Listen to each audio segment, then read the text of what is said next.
সম্মানিত দর্শক, আমি এখন আছি ইলিশা ঘাট। তো ইলিশা ঘাটে সকালের কর্ণফুলী 4 রাজারহাট বি রোটেশন চলতেছে।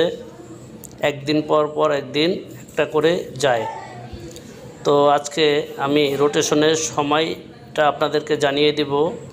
সেটি হচ্ছে কর্ণফুলী 4 ইলিশা ঘাট থেকে ছেড়ে যায় প্রতিদিন সকাল 10টায়, এবং পরের দিন রাজারহাট বি ছেড়ে যায় প্রতিদিন সকাল 9:45 ঢাকার উদ্দেশ্যে ইলিশা ঘাট থেকে। এই হচ্ছে রোটেশনের লঞ্চ ছাড়ার সময়সূচি। তো সম্মানিত দর্শক, ভিডিওটি কন্টিনিউ করেন এবং ভিডিওটি ভালো লাগলে ভিডিওতে একটি লাইক দেন। ধন্যবাদ। সবাই ভালো থাকবেন। আল্লাহ হাফেজ।